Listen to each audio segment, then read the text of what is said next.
De Monsieur Garnery de Rueil-Malmaison. Qu'arrive-t-il à un homme atteint de gynécomastie? Eh ben ça c'est bête, c'est la seule maladie alors. Parce que Kersozon est atteint de ça, un type qui est atteint de gynécomastie, c'est un type qui coule pour un rien. C'est ça la gynécomastie. Non. Je vais vous expliquer. Alors Gynéco, c'est les organes. Mastic, c'est qu'on a mis une mastic dessus. Et c'est une fuite des organes. Et moi j'ai ça. Gynécomastie, c'est quelque chose un peu comme l'éléphantiasis. Ah non, pas du tout. Ah non, ça arrive qu'aux femmes, ça. C'est un transsexuel. Effectivement, c'est souvent un transsexuel. Alors ça se manifeste Un garçon comment? qui a des mamelles. Il n'y a plus rien, ouais. C'est un homme qui a une poitrine de femme. C'est ça. Excellente réponse de Jacques Martin et de Paul Gut.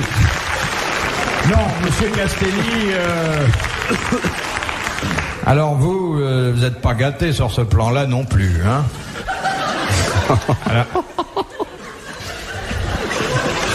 À la rigueur, vous pourriez mettre vos oreilles dans un soutien-gorge, mais pas le reste. Heureusement qu'il a ses 2 rôtis de veau pour tenir ses Il lunettes. m'est arrivé une fois une étrange aventure. Avec un travesti Ah oui. Non, à la mais- caserne, je crois. Oui. Non, pas du tout. si. Je parie que ce n'est arrivé à personne d'entre vous. On J'ai va se été marrer. conduit une fois. J'ai trouvé une fois un chauffeur de taxi Oui. transsexuel Conduisez à gauche. qui m'a dit. Oui. Et alors? Il vous a doublé la prise en charge? C'est très rare ça. Mais... Et alors, mais comment vous en êtes-vous rendu compte? C'était un taxi à pédale. Il me l'a dit. Il vous a fait voir?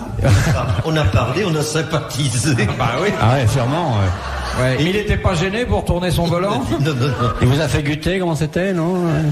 Mais comment vous a-t-il dit ça? Parce que c'est Mais il me l'a dit, on a... c'est très rare qu'un chauffeur de taxi vous montre sa poitrine pendant la course. Mais non, et il m'a même... Montrer autre chose? Et vous l'aviez touché d'abord pour qu'il parle de ça. Ça vous arrive souvent de tripoter les chauffeurs de taxi? Et alors, comment il était? Il était charmante. Oui. Et seulement, ce qui m'a inquiété un petit peu, c'est qu'il voulait écrire. Il voulait raconter tout cela. Et s'il a laissé le compteur tomber jusqu'à la fin? Comment vous êtes revenu du bois de Boulogne à pied? Non, ça m'a fait un peu peur parce que je me suis dit, s'il n'a pas de talent, ça m'ennuierait de recommander son manuscrit. Oui, vous pouviez vous revoir sans ça. Ah ouais, non, mais enfin, Et comment ça lui était arrivé, ça? Il avait subi l'opération pour devenir une femme. Mais pourquoi? Parce qu'il avait remarqué que les taxis travaillaient mieux quand c'était des femmes? Sûrement, oui, c'est ça. C'était très étonnant. Comme Ouais, C'est très étonnant, oui. Mais vous en arrive des choses... Mais c'est très bizarre. Hein. Ah, c'est bizarre votre vie, hein?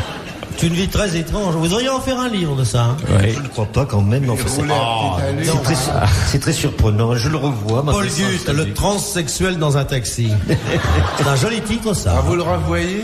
Non, c'est pas ça, mais je le revois encore m'adressant un petit salut. Ouais. Comment il faisait? Comme ça, avec la main. Là, Et, Il disait...